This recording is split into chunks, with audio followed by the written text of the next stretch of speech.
CMO of a company called Zula. You might be familiar with the chairman, Jeff Pulver, the chairman, and we recently launched maybe 8 months ago at TechCrunch Disrupt.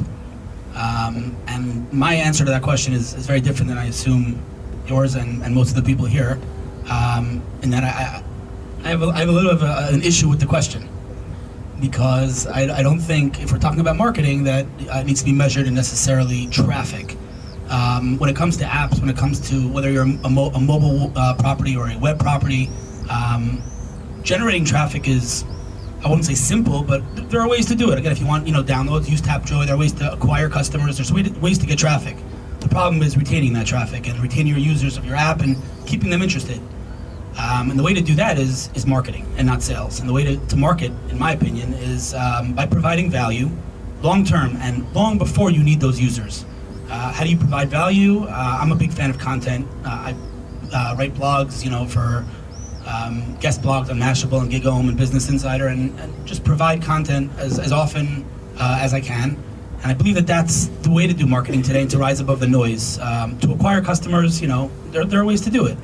But if you provide value consistently, without trying to necessarily measure it in immediate ROI and traffic, I believe that the users that you do acquire will be much higher quality and will remain users for a longer period of time. So you'll sell.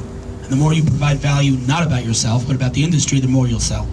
Everyone's talking about blogs, but too many companies fall into the trap of writing a blog about themselves.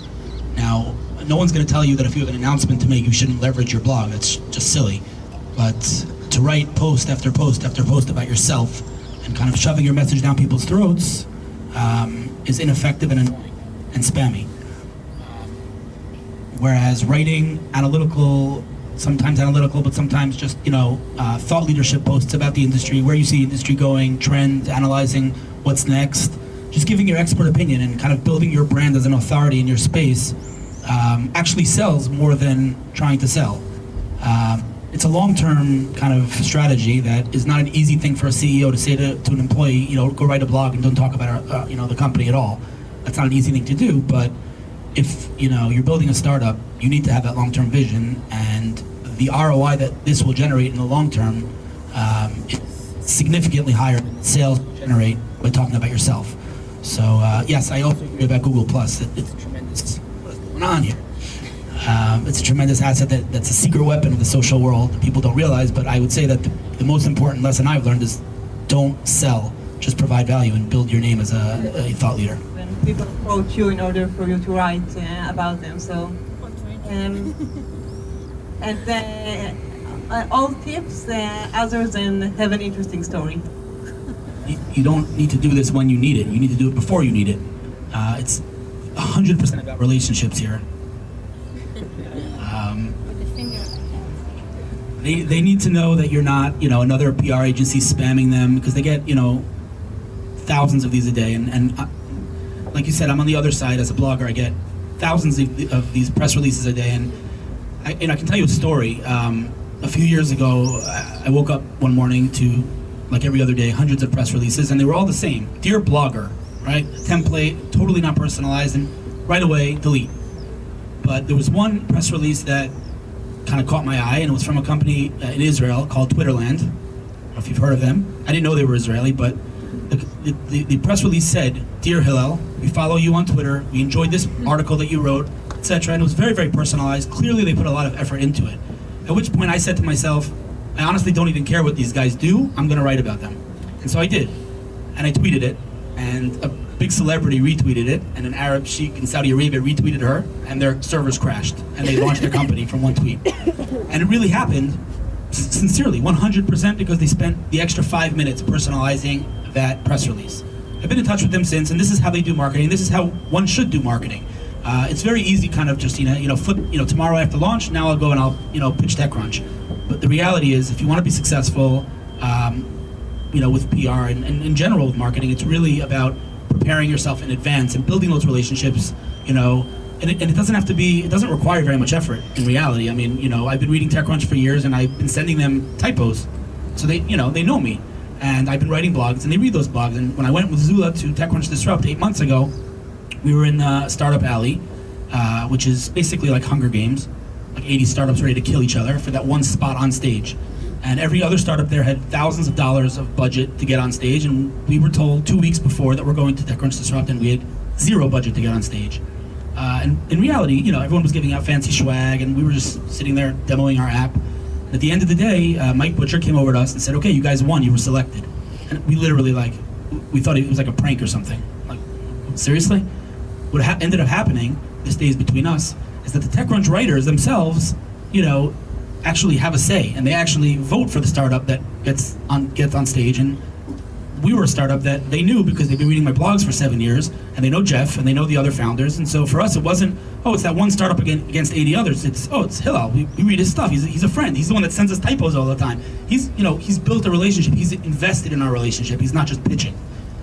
So, I mean, these are all big words and sound very abstract, but in reality, it's really not. You know, just find the right guys, you know, get on Twitter, engage with them. Don't sell, just engage and talk like a human being, and just get your kind of avatar, your Twitter pick, and in their brain, implanted in their brain, so that when the time comes and you're pitching, you're not cold pitching. Oh, it's that guy that I know from Twitter. That sometimes takes time. If someone has a good connection to a journalist, then sure. I think someone once said VCs don't want to meet people or don't want to meet entrepreneurs. They want to be introduced to them. That's the way the world works. It's no different with the press. If someone has a good connection with the press, then definitely use that. The ideal situation is to build the relationship yourself. As for giving up, are you asking about how many times to send the pitch to the same blogger, or how many bloggers to send it to? Same blogger?